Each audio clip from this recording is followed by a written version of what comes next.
Do we resurrect it, or do we have a wake? 13th of April, 1951. April 14th, the date when pro-Republic Spaniards turn their heads every year further back in time. We all suffer from torticollis. What do the enemies of the current Spanish regime think? Here is a summary of my personal observations. The pessimist. Every time he speaks about the Spanish Republic, he looks like a person attending a funeral in the presence of the deceased's family.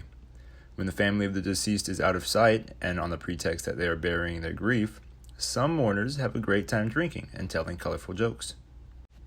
The optimist. I just received a letter from Madrid from a person very close to official circles who assures me that the Spanish dictator suffers from angina. Have you noticed that dark color around his eyes in the last photos? How they can discern any dark colors in a newspaper or magazine photograph is one of the many impenetrable mysteries for me.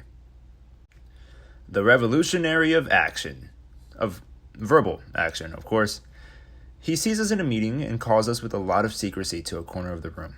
There, he explains with all kinds of details how to put a bomb in the palace of El Pardo, the most skillful way to poison the Cabildo by giving him an intoxicated communion bread, the effectiveness of silent pistols, the possible use of cosmic rays, a friend of Franco who will, under hypnotic powers, strangle him, how to bribe one of the members of the Moorish Guard so that his rifle is shot and by chance it strikes the dictator's head, the Spanish Mano Negra, or Black Hand, organization, and other ways so expeditious as absurd. He never answers the question that is invariably addressed to him. And why don't you do it yourself? The legalist. The first thing he says is that he's horrified by violence.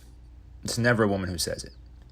To restore the Spanish Republic, he trusts the United Nations, the Congress of the Rights of Man, the European parliaments, the Ortega y Gasset's conferences, the encyclicals of the Pope, the economic situation, or the dialogues of Plato's influence on the spirit of Francisco Franco.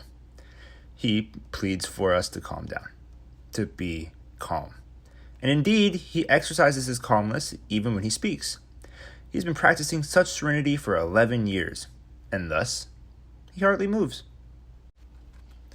The organizer. This type of pro-Republic Spaniard is very Americanized and believes in resolving conflicts through organizations.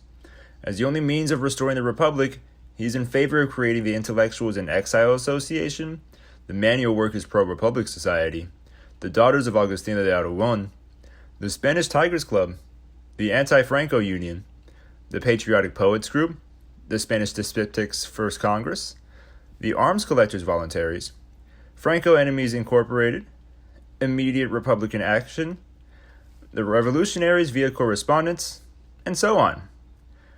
Without appropriate organizations, we will achieve nothing, he argues, hoping that he will be named president of some of those useless organizations. The indifferent.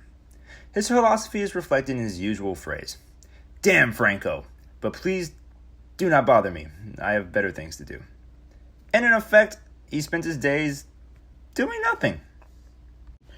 The ex-legislator. Do you think that something can be done without money? There are no funds, and they need to be raised to organize the fight against Franco. You have to travel to get in touch with groups in France and in Latin America. Where is the money? Weapons cost money. Propaganda costs money. Traveling costs money. You cannot have the Spanish Republic back just like that. It's expensive. Speaking about the Republic is easy. The question is how to pay for it. In view of the constant rise in prices, we must hurry to buy the Republic before it gets even more expensive. The idiot. Yes, sir. There are pro-Republican Spaniards who are idiots. I overheard one saying this sentence in the Palm Garden. These theater functions are getting worse. I am not coming back to the SHC's fundraisers. They are always the same. There's also a collection. People give and give and give, and Franco is still in Spain. Que el demo me leve si duo un centfo maíz. Let the devil take me if I give another penny. The indisputable fact is that only two options are valid in the commemoration of April 14th. Either we restore the Spanish Republic overthrown by Franco, spiritual alleged son of the Apostle Santiago, or we pretend it's the Day of the Dead. We just remember it with some damn speeches and verbal defecations, and see you next year.